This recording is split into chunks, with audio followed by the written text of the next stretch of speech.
In a world where truth is often twisted, we strip away the illusions. Every wound has a root, every lie has a pattern, and every survivor deserves clarity. This is The Breakdown. Real talk, real recovery. Powered by the Church of Real Talk and the Now Movement. Stay powerful. This week on The Breakdown, we're pulling back the curtain on Narcissistic Personality Disorder, exploring the DSM-5 criteria through real-world experiences that reveal how manipulation, projection, and illusion shape the lives of survivors. You'll hear how the mask forms, how it cracks, and what it really takes to see the truth beneath it. This isn't theory, it's lived experience. I'm Lewis Robinson, and this is The Breakdown. Now, let's talk about what the professionals see and what survivors feel.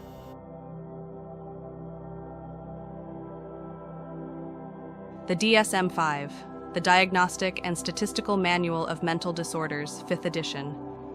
This is the standard clinicians use to identify consistent patterns of thoughts, feelings, and behavior. Today, we focus on narcissistic personality disorder, not as a label, but as a lens. Each criterion you'll hear is drawn directly from that manual and translated into real-life examples, because understanding the pattern is how we begin to break it. Here are the 9 criteria professionals reference and how they surface in the everyday lives of survivors.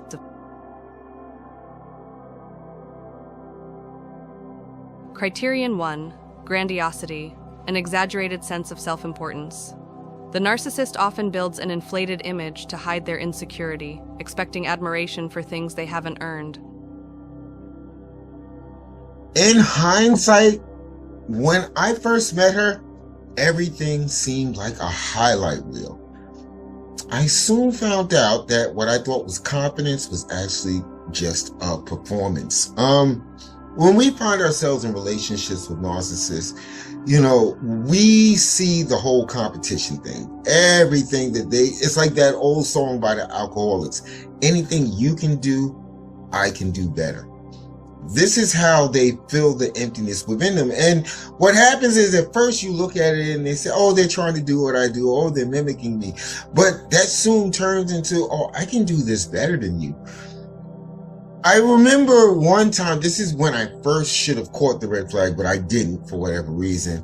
I always have machines. When she met me, I had machines in every room. Computers are my thing. I had different computers for different tasks, for different jobs. So one day she asked me, she was like, why do you have a computer in every room? And then I went down the line and I explained it to her because, I believe that computers, are set for certain tasks. I have computers that I do video on. I have computers that I stream movies from. Just a whole bunch of, because that's me. That's inside of me. That's what I like to do. The conversation soon turned into, oh yeah, I know all about that stuff. I know about computers. You can ask anybody. Everybody comes to me when they have computer questions. I can fix computers. I can do this. I can do that. And I was like, okay, cool. Again, the relationship is fresh. So I'm like, okay, just like me, until I had to explain the importance of having antivirus software. And I'm sitting there and I'm looking and I'm like, okay, that doesn't sound right.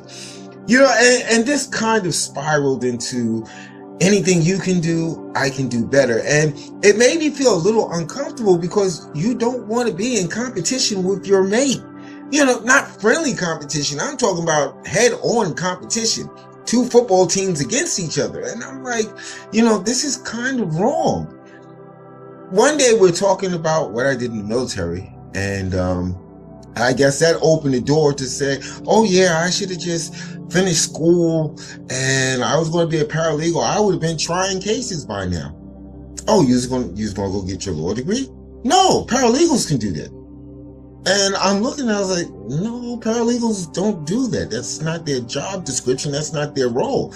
You can't have a paralegal. I would be kind of upset if I'm going to court for something and then Your Honor, I'm a paralegal and I'm here to defend this Minister Robinson. I'd be like, oh, no, I'm not paying for that.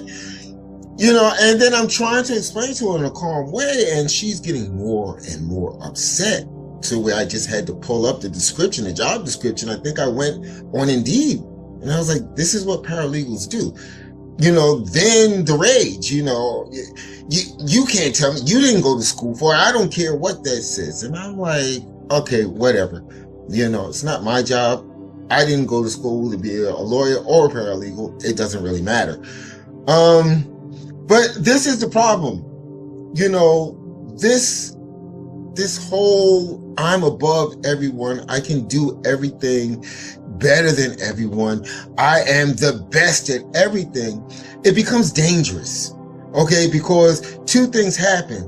They really believe themselves, and I don't want to share this, but there was a time where somebody's life was almost at stake because the week before, they're sitting up there saying how they can do this, this, and this.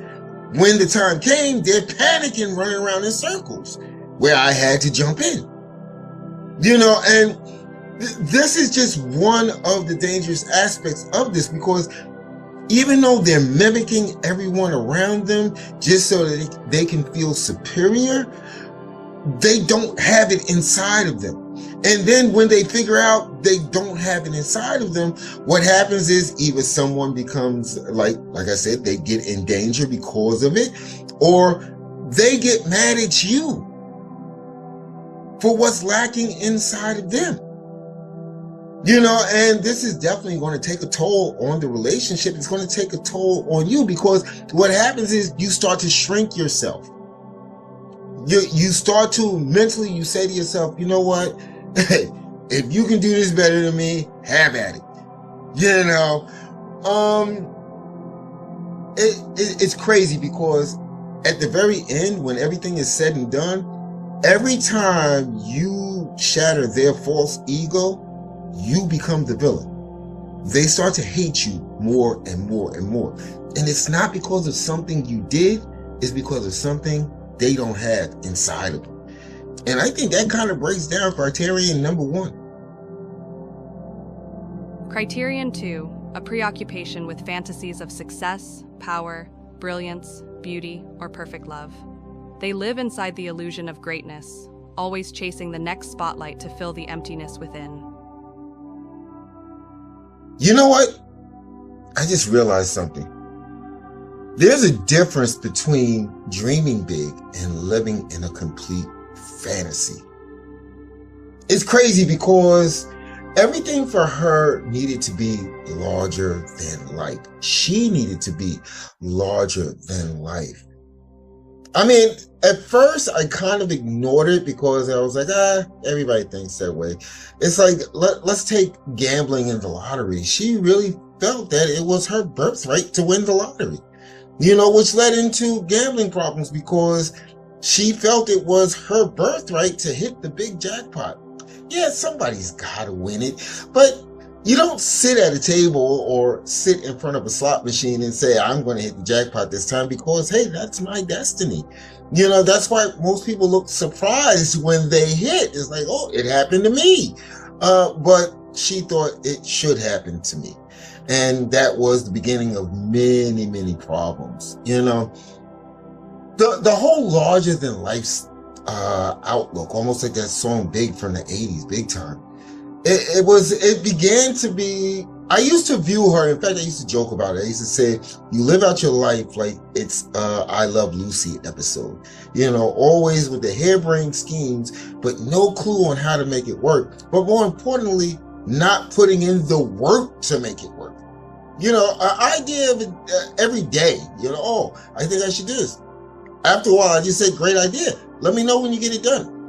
Because she felt just because I have the idea, by default it should work, because I am larger than life. Going around someone that thinks like that, it kind of warps your sense of what's real. You start to doubt, well, maybe that is the way it's supposed to work. Maybe I don't have to put any work. Maybe I didn't have to build the now movement. Maybe I could have just thought about it and it would come true. It's not going to come true. Everything. My grandmother used to tell me this. If it's something that you really want, you're going to have to put some work into it. Not the narcissist. Okay? And you start to feel like you're just a background character in their script. Everything is meant to bolster them. Everything is to make them feel great. Everything, they just look at it as if their story is the only story. I can think of so many ideas that I sat and I just watched turn into nothing because A, they weren't going to put in the work because they felt, hey, I came with the idea, I should have this should be mine, or B, would make it my situation. It's not my idea. I don't know where to go with it. I can't help you. Which usually meant anger and backlash. It's really, really hard in a narcissistic relationship because what happens is you being part of that script that you have no clue what that script is about and then being punished because you didn't remember your lines because you have a person that thinks that they are greater than, I guess, sliced bread. It's really hard to deal with on a daily basis, and that's the trap, is because as they chip away at your self-worth, as they chip away at what makes you unique and special, you start to think, believe it or not, you start to think that, hey, maybe all I have to do is just sit down and think about it and it should be mine. It didn't work for them, so why would you think it's going to work for you? Just my thoughts. Criterion 3, the belief that they are special and can only be understood by other special or high-status people. They use this belief to justify why ordinary empathy doesn't apply to them. Talk about somebody that thinks they are superior. Woo, child. I don't know what to tell you on this one. The things that I used to hear that I would just look and be like, how can you say, knew everything. There was not one subject under the sun that she did not know. And then when you would ask for clarity, you would hear things like, why are you testing me? The anger, it would always pop out. I'm not testing you, I'm asking you to explain so that I can understand. No, it sounds like you're testing me. It sounds like you don't believe what I'm saying. Then the habitual name dropping. Anything that we talked about, she knew somebody or knew somebody that was, I guess, a professor in whatever subject was being discussed. It was like we really felt that we were superior to everyone. And again, the false self, because I found myself constantly being punished whenever I challenged it. Now, I never in my life would ever think that I know everything, but there's certain things that I actually do study. And the way that I think is, if somebody contradicts what I say, I'm not going to say you're wrong. I'm going to say, well, go on. Back it up with something so that I can make, a critical thinking thought process decision. Not here. It either became that I was challenging your intelligence, or I don't remember everything about it, or just take my word for it. Or, my favorite, I know somebody that's what they do, and that's what they told me. Therefore, you should just buy it hook, line, and sinker. Again, we come to understanding we're only 3 in. Only 3 criterion in, but we start to understand that there's an emptiness. It's like an endless well of emptiness. Okay? And we are constantly seeing a mask to cover up this emptiness. And once you peek behind the mask or expose the fact that it is a mask, then they lash out. That's when you see the anger. Okay? When you look at this whole aspect of criterion 3, it is painful. It is painful because you'll find, once again, it's a competition. It's not about seeking knowledge. It's not about seeking understanding. It's not about clarity. What it's about is, I'm going to show you that I know more, have done more, I am better than you. And, you know, I don't even know why I'm talking to you, because I need to be around people that get it. You know, one of the things that I found very, very strange, again, with the mask, needing to perfect this image, one thing that I noticed was her friend set was basically teenagers and young adults. You know, because I think in her mind, she's like, they're going to buy this. They're going to see me as someone great. And therefore, I need to surround myself with people like this. I'm like sitting back and I'm like, this is your friend group? You know, and, you know, it's kind of crazy because whenever, let's say we was just watching, so I watch a lot of educational stuff. Especially if I'm trying to learn it. We're watching something, I'm like, wow, I never knew that. You know, and it would be to diminish it. And when I would get the diminishing statement or the devaluing statement, I would always ask them, like, well, you know, why do you feel that way? I don't have to explain myself to you. That shame always creeps back up. It always creeps back up. That shame, it's like, no matter how deep the well goes, shame will actually find its way up to the top of the narcissist. And then, of course, they're going to punish you for it. I don't know. That's just the way it works. Criterion 4, a constant need for excessive admiration. Every compliment is fuel. Every silence feels like starvation. So, I guess I've actually been in, I'm going to say 3 narcissistic relationships. I know 3 is way too many, but I couldn't put a name to it. And more importantly, didn't confront the shadow within myself. Carl Jung had a lot to say about that. But anywho, one thing holds true in each of those relationships: the narcissist's complete need for admiration. Okay, this is consistent.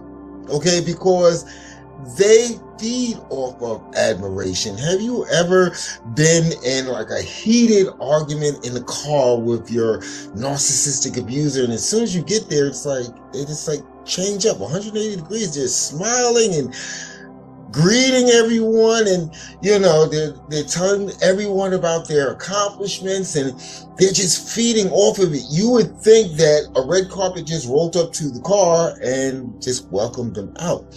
They need the admiration. It's survival for them. And what happens is if you don't give them the admiration that they want, if you don't put them on a pedestal, they will punish you, or they will go find and do supply someone who will give them exactly what they need. This is like the life force for a narcissist. They have to be constantly elevated, they seek validation on a constant level. I remember one of the narcissists I was involved with, they were actually trying to write a book. And it seemed like they would type a paragraph and, hey, how does this sound? Hey, how does this sound? Hey, how does this sound? You know, and after the love bombing stage ends, they have this strange and weird way of trying to make you thankful that they're still around. You know, I remember one abuser I used to always say, I'm like, the cat is still here too. I don't think the cat loves me. So, I mean, the most I do for the cat is give it food and change its box every once in a while. So that's really not something that I should be appreciative of, especially if when I'm not giving you admiration, I get met with the silent treatment, or you act like we're just cellmates in the same tier, you know, just walking past each other. This is not a relationship. But if you feed on the admiration, and it's a psychological trick, because you notice that if you're admiring them, if you're putting them on a pedestal, oh, wow, you tied your shoe today. Oh my God, that's awesome. You'll see that they will feed back. They will give you what you think you crave. This is part of building the trauma bond, making you feel that as long as you validate their existence, they'll act like they kind of know you. It's kind of sick and sordid, but yeah, out of all 3 of those relationships, and I didn't have a name for it until the last one, out of all three of those relationships, each of these women, they needed the validation. And if they didn't get it from me, then they just go to Rainbow, buy a whole bunch of tight stuff, and just walk around all summer long waiting for people to validate that, hey, you're beautiful, hey, you're this, hey, you're that. Even though you're in a committed relationship. I don't know, go figure. Criterion 5, a sense of entitlement. They expect the world to bend to their will, and any boundary feels like betrayal. Yes, that sense of entitlement. The narcissist has that. The rules don't apply to them. Nothing applies to them. Only what they want. You know, entitlement is the engine that drives the narcissist's little worldview that they have in their head. They truly believe that they can do, say, and act any way they want with no repercussions. They don't believe that every action has a reaction. Their belief is every action I take is the action that I take, and that is the end of it. And it's really, really crazy because in order to make this work, there's a couple of things they do. They will guilt you, okay, into complying. You sit up there and say, hey, listen, that makes no sense. I'm not taking part in that. I'm not going to do that.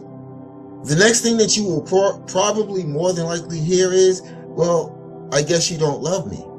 Because if you love me, you would do it for me. You know, guilting, shaming, gaslighting, whatever it takes to make sure that whatever is running around in their little brain gets fulfilled. Setting a boundary of a narcissist must be like the hardest thing ever. And this is kind of one of the warning signs, one of the major red flags, is when you try to set a boundary. No matter how small or large that boundary is, that doesn't matter. What matters is a boundary. You're telling them they can't do as they please. They will rage out, they will punish you, or at the very least, they will keep on testing the boundary until it is completely broken. Or they'll just tell you stuff like you're being too sensitive and nobody does this, and you know, oh my God, I've never heard of that before, and this, that, and the other.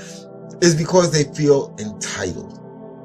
Again, this should be a huge red flag. If you're dealing with someone that feels that, hey, the world is mine and I can do as I please, you know, hey, you probably got a narcissist. Oh yeah, remember, you only need 5 of these. Okay, a physician, a psychiatrist, or a mental health care professional only needs 5 of these. As you can see, I've hit all 5 and I'll probably hit the other 4. So you might want to stop by the Healing Library and get something to help you tie all of this stuff together, because we're going fast and furious right now. All right. Criterion 6, interpersonally exploitative behavior. They take what they need from others without guilt, viewing people as tools instead of souls. See, this is about use. This is not about connection. You know, the narcissist doesn't see relationships like regular people do. Everything is a means to an end, whether it's money, whether it's, you know, status, whether it's taking what you do and claiming rights to it. Everything is about elevating their image, their mask. They exploit everyone around them. Okay, I'm just going to tell you this as a survivor. They exploit everyone around them. I've watched my last abuser. What they actually did was just insane to me. It's like they would talk about people that actually cared about them like dogs. I mean, straight up dogs. I used to have to walk away from conversations because I would just basically say, this is none of my business. This is really none of my business. And plus, I really hate that whole gossip thing. But they would, I mean, the tea would be spilt all over the floor about these people. However, if they had a need for these people for anything, everything changed. And I used to just like be like that person that peered around the corner and go, the heck just happened? You just literally not a day ago talked about this person like they were Satan's forgotten child. And now you're smiling all in their face and you're being very friendly and you're being very accommodating because you want something from them. See, that's the thing with the narcissist. They want to exploit every interaction. There's no meaningful connection unless they have a need for you. And that goes for your interpersonal romantic relationships as well. If there's no need for you, you might as well be a fly on the wall. They're not going to pay you any attention. You will see that they will find others that has whatever it is that they need. And it's not always, money or physical things or stuff, but you'll see the narcissist, they will take, okay, and have no cares in the world. They can destroy your property. They can lose your property. It goes back to that entitlement thing. Oh, well, I lost it.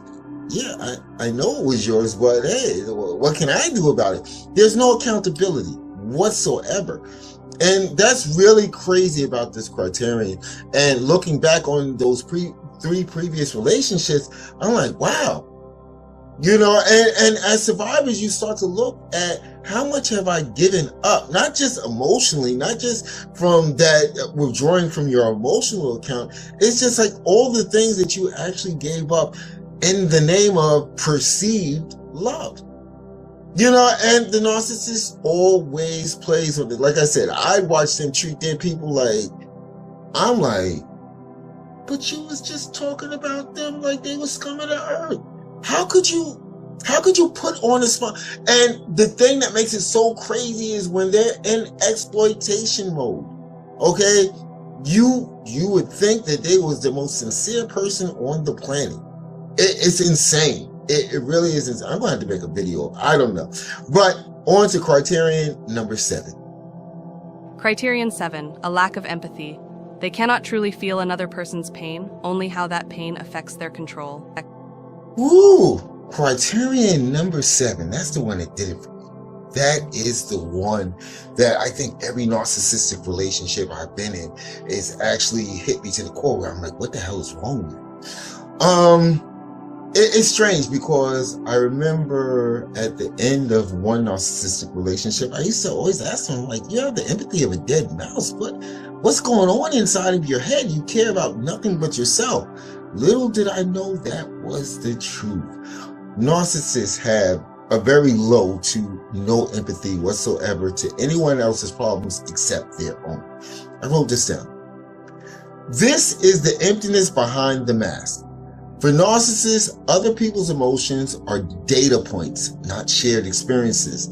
They can mimic care, but rarely feel it. Their emotional radar is tuned only to how things affect them. Pain is something that we all experience. And when you're in a relationship, a committed relationship, or any type of interpersonal relationship, when you share your pain, okay, you're showing that you're vulnerable. You share your pain with a person. You don't expect to be blown off or your pain to be diminished. Or my favorite, oh, that's nothing compared to when I went through this. Again, and you know what? I created something, and this is one of the points that's on it on the website, thechurchofrealtalk.com. There's actually a narcissist radar test, okay? And one of the things that you'll notice is the narcissist has no empathy whatsoever. I don't care if it's emotional. I don't care if you lost your cat, if someone close to you just passed on to the next level. It doesn't matter. If it doesn't affect them, they could give 2 issues. When you're in a committed relationship, that's a hard pill to swallow. That the person that says that they love you, and you think that you're giving your all to this person, when they diminish what you're going through, how does that make you feel? I'm going to tell you, they kind of know that they have no empathy, and this is where they call the narcissist smirk. Because if they see you in pain, it makes them feel better, because it makes them feel as if they are above you, as if they are superior to you, because you're experiencing something right now and it's bringing you down, so now they think, oh, well, I'm better than you. You broke your leg. Look at you. You're groveling on the ground in pain. And look at me. I'm just perfect right now. So a lack of empathy should be a huge, I'm talking about probably the biggest red flag ever. It feels like you're talking to an android when you describe your pain to your partner. It's kind of sordid. I remember I would be in pain. There was one time that I was in pain, and I think it was a toothache, and it hurt so bad. If you've had a toothache, they hurt. And I'm sitting there like, oh God. And, they're like, oh my God, I can't get any sleep. And I'm like, what is wrong with you? My tooth hurts. I'm sorry, I'm disrupting your sleep cycle, And then I thought about it, and I could feel them grinning in the background. And I was like, you can wipe that grin off your face now too. Again, this should be one of the most in your face red flags ever. If you're in a relationship where you think your partner cares about you, here's the deal. If someone cares about you, they really don't want to see you in pain. The narcissist, they kind of take pleasure in it. Criterion 8. Envy. Either envying others or believing others envy them. No one is allowed to shine brighter than them without punishment. This is crazy. This is crazy. Here you are in a relationship with a person who is envious of you. The strange, weird thing about it is that the narcissist was attracted to you for the qualities that you have, the things that you can do. Like I said, everything is a means to an end, but they're envious of it. They really are. You can see it in the conversations, the constant diminishing of what you're doing. Hell, I used to notice it, how they diminished others. If anybody in their circle or in their family had an accomplishment, here comes the trash talk. Nobody deserves anything except them. No matter how much work the person, see, you have to remember, we go back. The narcissist isn't willing to put in the work because they feel that they are entitled to it. So what they're going to do is since someone else put in the work, they busted their butt. They might have halfway busted their butt. It doesn't really matter. To the narcissist, they don't deserve it. If they are not in the spotlight, they get super furious. I have actually been in a conversation at an outing with other people talking about something that I had accomplished, more than likely because I was asked about it. And here comes the narcissist. Oh, you do that all the time. You're used to doing it. That's no big thing for you. That's the envy showing.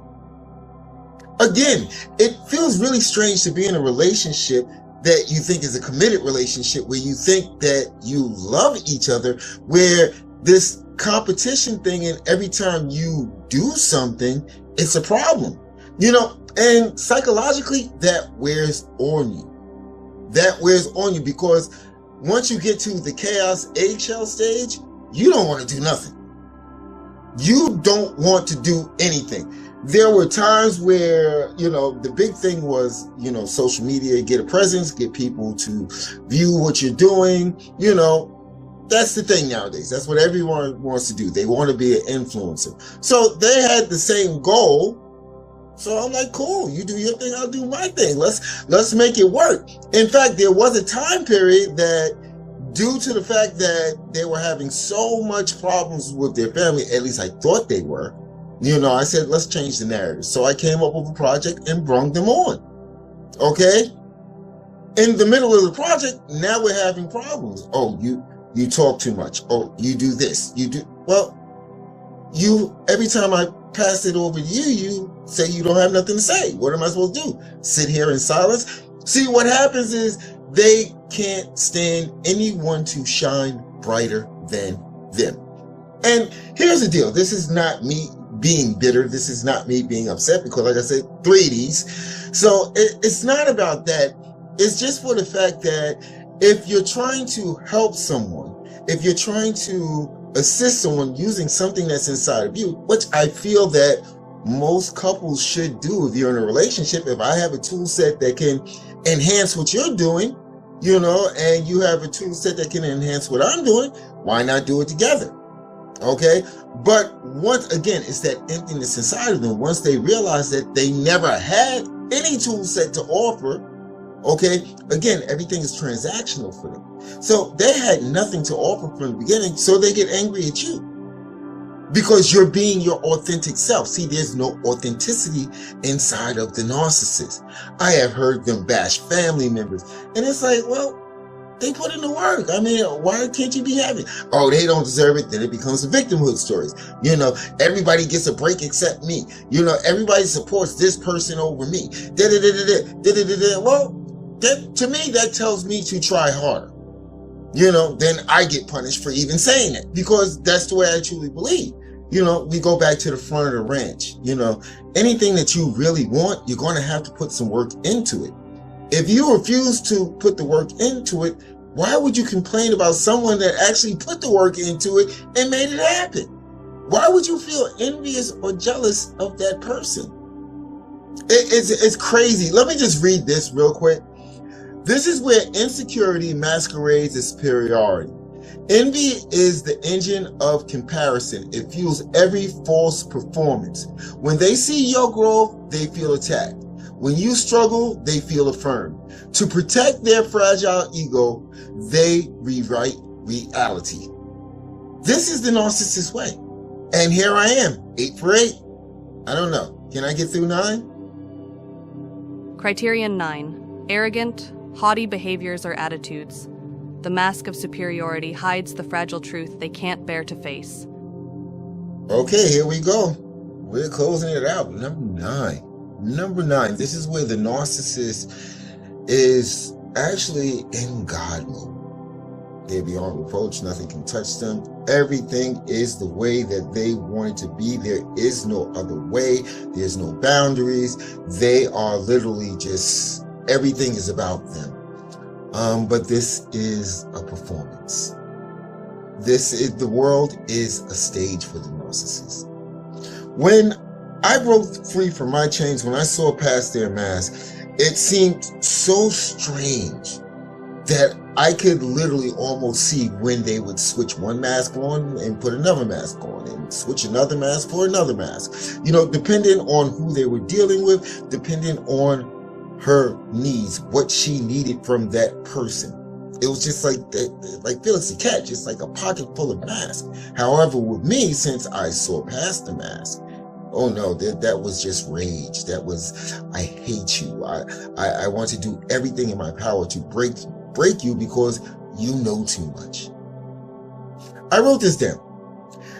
At this stage, the narcissist is completely consumed by performance. Their arrogance isn't confidence, it's camouflage.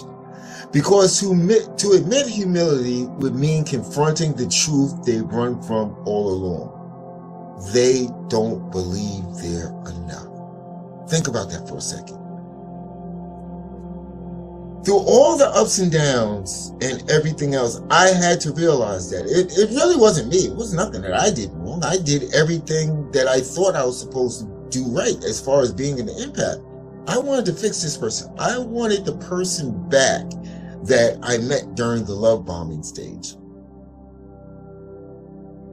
Once I realized that wasn't happening, there was no way on God's green earth that this person was coming back. I realized it because I realized there was nothing there. There was absolutely nothing there. I had all of these masks were things that were taken from different people, things that they absorbed. And that's how fractured their identity is. You know, you have to almost feel sorry for narcissists because they'll never, ever, ever have peace. Even self-aware narcissists will tell you this. This is something that they have to wrestle with.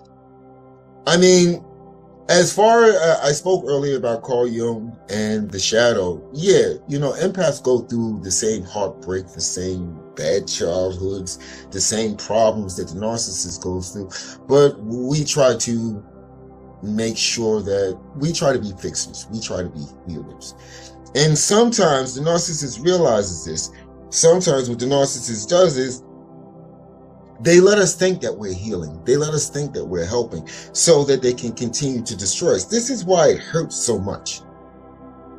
Because you're just constantly, it's like this You're reaching deeper and deeper inside of you, trying to pull out more love, more compassion, more empathy, to help this person heal, because you want the person that you fell in love with.